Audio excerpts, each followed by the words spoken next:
Francisco Martín Moreno es uno de los escritores más leídos de nuestro país, desde México Negro y muchas otras obras más como Arrebatos Carnales. Nos ha ofrecido una visión de la historia mexicana, muchas veces a través de personajes ficticios. Hoy lo vuelve a hacer a través de México Esclavizado, su última novela. Francisco Martín Moreno, gracias por estar con nosotros. Encantado, gracias. Y por traernos México Esclavizado, donde hay una historia de amor, pero que está muy imbricada con la historia de México y la historia del Enequén. Cuéntanos de esta historia y de este México esclavizado. Claro, bueno, fundamentalmente es la historia de Olegario Montemayor, que es el hijo de uno de los principales hacendados, que era Olegario Molina.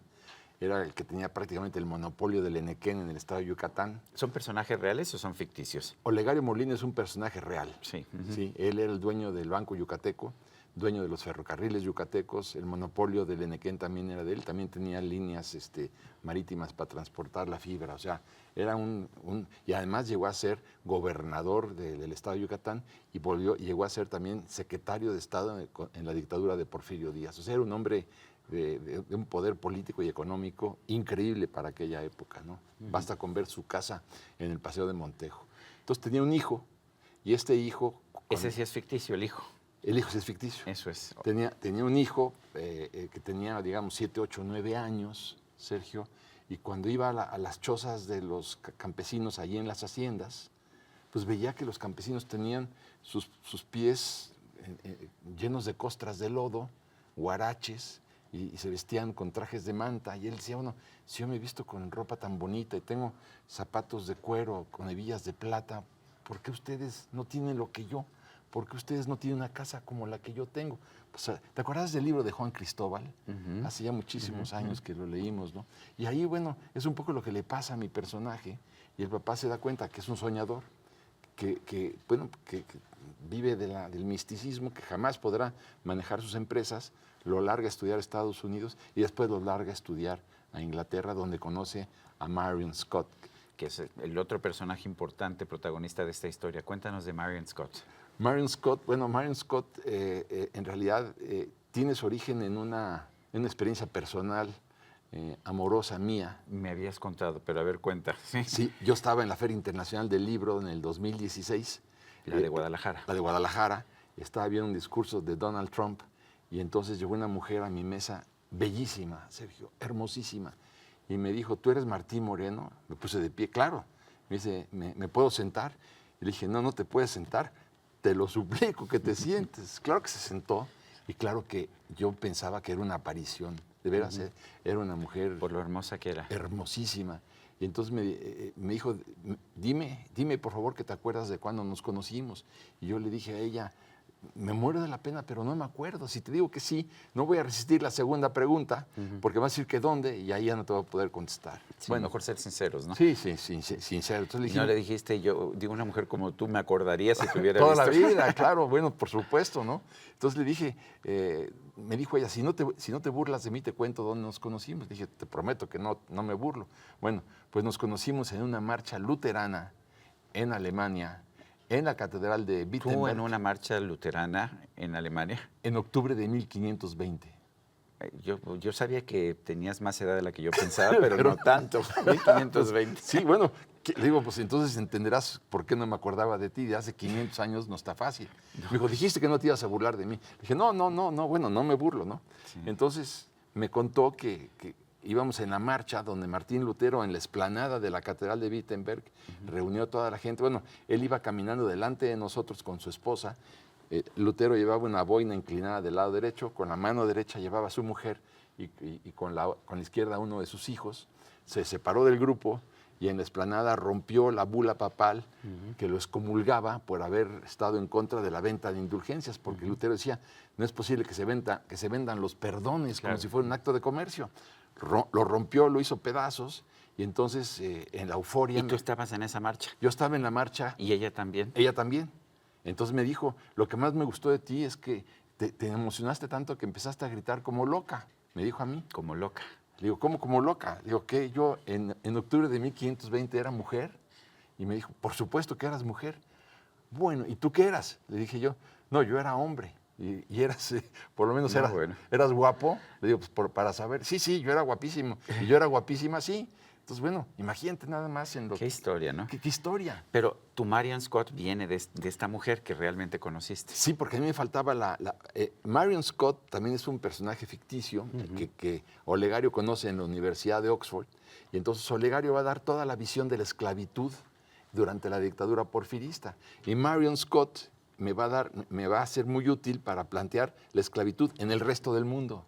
Entonces me embonaban perfectamente bien. Y Marion Scott le cuenta a Olegario que lo había conocido en una marcha luterana en 1520. O sea, la misma historia que me contaron a mí es la que Marion Scott le cuenta a Olegario. Ahora, he leído, no he terminado todavía la novela, he leído buena parte de la novela. Lo que encuentro es que está muy bien documentado todo el tema del enequén, de las tiendas de raya, de la explotación de los trabajadores allá en el México de principios del siglo XX. Porque lo ignoraron, lo han querido ocultar. No todos los historiadores, hay unos que lo han querido ocultar. Yo creo que son los mismos que pretenden traer los restos de Porfirio Díaz a México, a lo cual yo me opongo, salvo que sea la familia. Si la familia lo quiere traer, pues, pero sin ningún homenaje propio que pudiera merecerse un jefe de Estado, ex jefe de Estado, ¿no?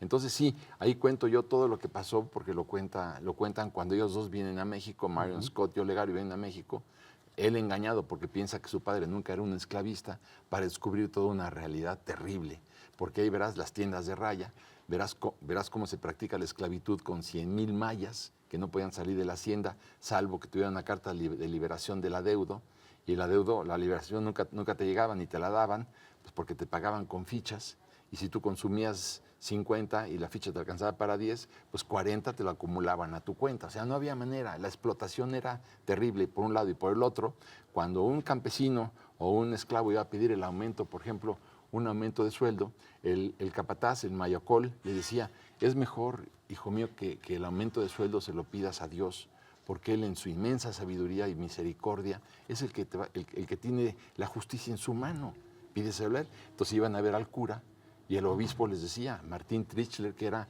además de los grandes accionistas de la cervecería yucateca, ¿no? Él le decía, hijo mío, mientras más sufras, más garantizado tendrás tu paso al cielo, al paraíso, al infinito, tú y tu familia. Entonces no pidas aumento de sueldo. ¿Para qué pides el aumento de sueldo? Sufre, tú tienes que sufrir y entonces ganarás. ¿Y el prelado no tenía que sufrir también para ganarse el perdón de Dios? Claro que no, no sufrían absolutamente nada. ¿Es una novela de denuncia, México esclavizado? Es una novela de denuncia y de explotación. Es muy frustrante ver cómo pues hasta nuestros días todavía se da esta situación en algunos sectores de la sociedad.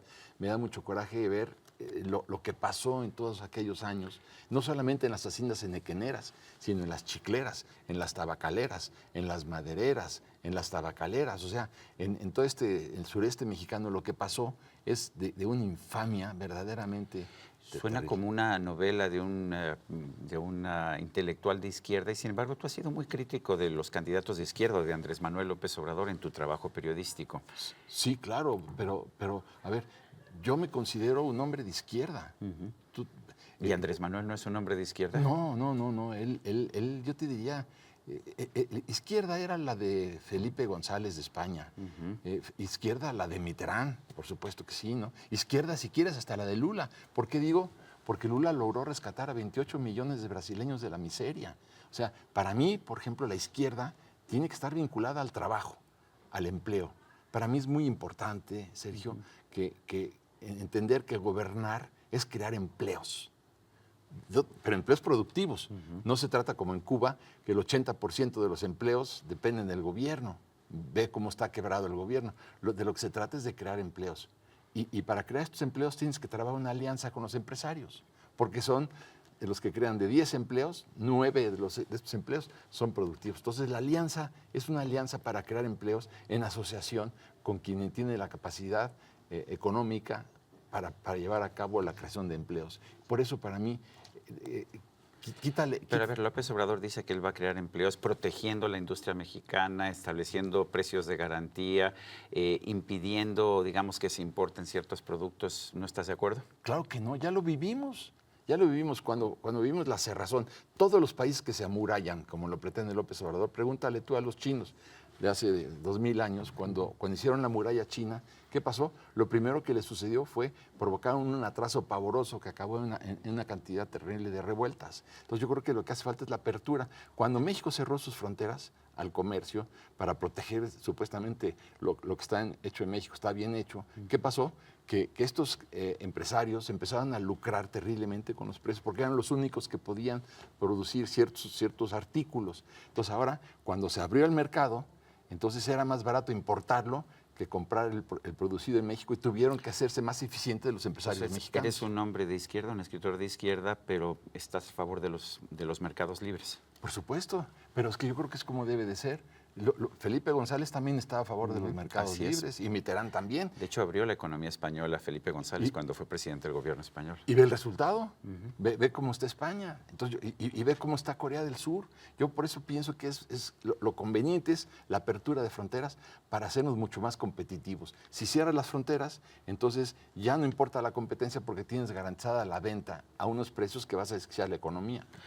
Cuando tú ves hacia atrás y ves estos tiempos de principios del siglo XX, durante la presidencia de Porfirio Díaz, ves el México de ahora, ¿cuáles son tus conclusiones? ¿En qué hemos hecho bien las cosas, las hemos hecho mal y qué tenemos que sacar como conclusiones para el futuro? Cuando vimos que en la época de Porfirio Díaz aproximadamente 700 familias controlaban la economía del país y acaparaban el ingreso, hoy vemos que para nuestra desgracia aproximadamente un 5 o un 6% de la población sigue acaparando el ingreso. ¿Por qué? Porque acaparan el conocimiento. Cuando tú ves que los niños que entran a la escuela, que entraron ahora el año pasado, que va a entrar en agosto de este año otra vez, el 52% de los niños que entran a la escuela primaria no terminan la escuela primaria. Y bueno, si ves, se gradúa aproximadamente el 5% de la población estudiantil. Ese 5% es el que tiene más conocimientos. Ese 5% es el que va a acaparar el ingreso. Y claro, quien tiene más conocimientos acapara el ingreso. Por eso lo que importa es hacer realmente una revolución educativa y nos evitaríamos el terrible problema de tener 54 millones de mexicanos en la pobreza. Gracias, Francisco Martín Moreno, y a usted, amigo, que hace posible este programa. Se lo agradezco. Esto es todo por hoy, pero no se lo olvide.